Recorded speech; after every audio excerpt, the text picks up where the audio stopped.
First World War was arguably the most influential conflict in recent history and has given us many tales of heroic feats and legends, and it also gave birth to one of the most beloved heroes of aviation, Manfred von Richthofen.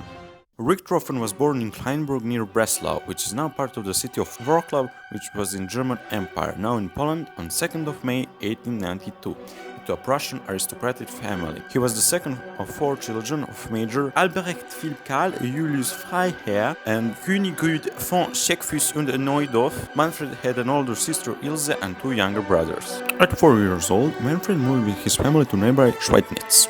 During his childhood, he enjoyed riding horses and hunting, as well as gymnastics, in which he won a number of awards at school for parallel bars. After being educated at home, he attended a school at Schweidnitz for a year before beginning cadet training at Jasta Military School when he was 11. After completing cadet training at the Groß-Lichterfelde Preußische Hauptkadettenstalt in 1909, he joined an Uhlan cavalry unit of the First Emperor Alexander III of Russia Uhlan Regiment, 1st West Prussian, and was assigned to No. 3 Squadron. When World War I began, Richtofen served as a cavalry reconnaissance officer on both the eastern and western fronts, seeing action in Russia, France and Belgium. But with the advent of trench warfare, which made traditional cavalry operations outdated, inefficient and too risky for what they were worth, Richtofen regiment was dismounted, serving as dispatch runners and field telephone operators. Disappointed and bored at not being able to directly participate in combat, in which he barely wanted to take part in, the last straw for Richtofen was an order to transfer him to the army's supply branch. While he was behind the front line, his interest in the air force had been aroused by his examination of a German military aircraft, what caused him to apply to be transferred to Imperial German Army Air Force, which was later known as Luftstreitkräfte. Reportedly, he wrote in his application, "I have not gone to war in order to collect cheese and eggs, but for another purpose." To his surprise, the request was granted, and Richtofen joined the flying service at the end of May 1915 and started training as an aerial observer at Rosenheim. From June to August 1915, Richtofen served as an observer on a reconnaissance missions over the Eastern Front, number 69 Flying Squadron. In August 1915, he was transferred to a flying unit in Ostend, a coastal city in Belgium. There, he flew with a friend and a fellow pilot, Lord Zoomer, who would later teach him fly solo. In September 1915, he was transferred to Brieftauben Abteilung Ostende, or in English, Eastern Carrier Pigeon Department, on the Champagne front, and he was assigned to a pilot named Herring von Ostrov. He believed to have shot down an attacking French Farman aircraft while on an Albatros C-1 with his observer's machine gun in a tense battle over French lines, but he was not credited with the kill, since the Farman fell behind the Entente lines and therefore it couldn't be verified. A bit after that, Manfred von Richthofen had a chance meeting with the German ace fighter pilot Oswald Boelcke, which left a long-lasting impression on him, which led him to enter training as a pilot in October of 1915. In February 1916, Manfred decided to quote-unquote rescue his brother Lothar from the boredom of training new troops in Leuben and encouraged him to transfer to the Fliegertruppe. Next month, Manfred joined Kampfgestader 2, No. 2 Bomber Squadron, flying a two-seater Albatros C-3. Initially, he appeared to be a below-average pilot. He struggled to control his aircraft and he even crashed during his first flight. But despite this poor start, he rapidly became attuned to his aircraft. Soon, he was over Verdun on 26th of April 1916 and fired on a French Nieuport, shooting it down over Fort Douaumont, although he received no official credit once again. Another notable event was that a week later, he decided to ignore more experienced pilots' advice against flying through a thunderstorm. He later noted that he had been lucky to get through the weather and vowed never again to fly in such conditions unless ordered to do so. Soon, Richtofen met Oswald Boelcke again in August of 1916, another spell flying two-seaters on the Eastern Front. Boelcke was visiting the East in search of candidates for his newly formed Jasta 2. He selected Richtofen to join this unit, one of the first German fighter squadrons. Shortly after, Richtofen scored his first confirmed victory when he engaged Second Lieutenant Lionel Morris and his observer Tom Rees in the skies over Cambrai, France, on the 17th of September 1916. His autobiography states, "I honored the fallen enemy by placing a stone on his beautiful grave. In reality, he contacted the jeweler in Berlin and ordered a silver cup engraved with the date and the type of enemy aircraft. He continued to celebrate each of his victories in the same manner until he had 60 cups, but due to the lack of available silver in then embargoed Germany at the time, he stopped." Now, sometime after that, Boelcke was killed during a mid-air collision with a friendly aircraft on the 28th of October 1916, and Richtofen himself witnessed the event. On the 23rd November 1916, Richtofen shot down his most famous adversary, British ace Major Lionel Focker I, described by Richtofen as in his autobiography as the British Boelcke. The victory came while Richtofen was flying an Albatros D2 and Focker was flying the older DH2 model. After a long dogfight, Focker was shot in the back of the head as he attempted to escape back to his own lines. After this combat, Richtofen was convinced that he needed a fighter aircraft with more agility, even with a loss of speed. He then switched to the Albatros D3 in January of 1917, scoring 2 victories before suffering an in-flight crack in the spar of the aircraft's lower wing on 24th of January, and he reverted to the Albatros D2 or Halberstadt D2 for the next 5 weeks. Richtofen received the Pour le Mérite in January 1917 after his 16th confirmed kill, the highest military honor in Germany at the time and informally known as the Blue Max. The same month, he assumed command of Jasta 11, which ultimately included some of the elite German pilots, many of whom he trained himself, and several of whom later became leaders of their own squadrons. Ernst Udet belonged to the Richthofen's group and later became General Oberst Udet. When Lothar joined, the German High Command appreciated the propaganda value of 2 Richthofens fighting together to defeat the enemy in the air. Richtofen took the flamboyant step of having his Albatros painted red when he became a squadron commander. His autobiography states, "For whatever reasons, one fine day I came upon the idea of having my crate painted glaring red. The result was that absolutely everyone could not help but notice my red bird. In fact, my opponents also seemed to not be entirely unaware of it. Thereafter, he usually flew in red-painted aircraft, although not all of them were entirely red, nor was the red necessarily the brilliant scarlet beloved of model and replica builders. Other members of Jasta 11 soon took painting parts of their aircraft red.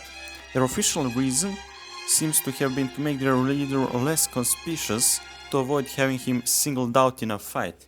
In practice, red coloration became a unit identification. Other units soon adopted their own squadron colors. Decorations of fighters became general throughout the Luftstreitkräfte. The German High Command permitted this practice, in spite of obvious drawbacks from the point of view of intelligence, as German propaganda made much of it by referring to Richtofen as der Rote Kampfflieger or the Red Fighter Pilot. Richtofen was flying his Halberstadt on 6th of March 1917 in combat with Royal Factory FE-8s of 40th Squadron Royal Flying Corps when his aircraft was shot through the fuel tank by Erwin Benbow, who was credited with a victory from this flight. Richtofen was able to make a forced landing near Henin-Leotard without his aircraft catching fire. He then scored a victory in the Albatros D2 on 9th of March, but his Albatros D3 was grounded for the rest of the month, so he switched again to a Halberstadt D2. He returned to his Albatros D3 on the 2nd of April 1917 and scored 22 victories in it before switching to the Albatros D5 in the late June of 1917. During that time, Richtofen led his new unit to unparalleled success, peaking during the Bloody April, mentioned before. That month alone, he shot down 22 British aircraft, including 4 in a single day, raising his official tally to 52. By June, he had become the commander of the first of the new larger fighter wing formations. These were highly mobile, combined tactical units that could move at short notice to different parts of the front as required. Richtofen's new command, WW1, was composed of fighter squadrons number 4, 6, 10 and 11 and became widely known as the Flying Circus, due to the unit's brightly colored aircraft and its mobility, including the use of tents, trains and caravans, were appropriate. Richthofen flew the celebrated Fokker DR-1 triplane from late August 1917, the distinctive three-winged aircraft which he is mostly commonly associated with, although he didn't use the type exclusively until after it was reissued with strengthened wings in November of 1917. Actually, the most interesting thing is that only 19 of his 80 kills were made in this type of aircraft, despite the popular link between Richtofen and the Fokker DR-1. It was his Albatros D3 serial number 789/16 that was first painted bright red in late January 1917, and in which he first earned his name and reputation. Also, Richtofen championed the development of the Fokker D7 with suggestions to overcome the deficiencies of the then current German fighter aircraft. He never had an opportunity to fly the new type in combat, as he was killed before it entered service. Richthofen sustained a serious head wound on 6th of July 1917 during combat near Warwick, Belgium, against the formation of Royal Factory's Fe-2D two-seater fighters of the No. 20th Squadron RFC, causing instant disorientation and temporary partial blindness. He regained his vision in time to ease the aircraft out of a spin and execute a forced landing in a field in friendly territory. The injury required multiple operations to remove bone splinters from the impact area. The Red Baron returned to active service against doctor's orders on 25th of July, but took convalescent leave from 5th of September to 23rd of October. His wound is thought to have caused him lasting damage. He later often suffered from post-flight nausea and headaches, as well as a change in temperament. There is a theory linking this injury with his eventual death. During his convalescent leave, Richtofen completed a sketch of his autobiography. The Red Fighter Pilot, or in German, Der Rote Kampfjäger, it was written following the instructions of the Press and Intelligence Propaganda section of the German Air Force. It shows evidence of having been heavily censored and edited. Here are, however, passages that are most unlikely to have been inserted by an official editor. Richthofen wrote, I quote, "My father discriminates between a sportsman and a butcher. The latter shoots for fun. When I have shot down an Englishman, my hunting passion is satisfied for a quarter of an hour. Therefore, I do not succeed in shooting down two Englishmen in succession. If one of them comes down, I have the feeling of complete satisfaction. Only much later have I overcome my instinct and have become a butcher." In another passage, Richthofen wrote, I quote, "I am in a wretched spirits after every aerial combat. I believe that the war is not as the people at home imagine it, with a hurrah and a roar. It is very serious, very grim." An English translation by J. Ellis Barker was published in 1918 as The Red Battle of Ayr. Although Richthofen died before a revised version could be prepared, he is on record as repudiating the book, stating that it was too insolent and that he was no longer that kind of a person. By 1918, Richthofen had become such a legend that it was feared that his death would be a blow to the morale of the German people. But he refused to accept a ground job after his wound, stating that, I quote, "Every poor fellow in the trenches must do his duty, that he would therefore continue to fly in combat." Certainly, he had become part of a cult of officially encouraged hero worship. The German propaganda circulated various false rumors, including that of the British-raised squadrons specifically to hunt Richthofen, and had offered large rewards and an automatic Victoria Cross to any Entente pilot who shot him down. Passages from his correspondence indicate that he may have at least half believed some of these stories. Richthofen received a fatal wound just after 11 a.m. on 21st of April 1918, while flying over Morlancourt Ridge near the Somme River. At the time, he had been pursuing a very low altitude a Sopwith Camel pilot by Canadian novice Wilfrid Reid, VOW No. 209 Squadron Royal Air Force.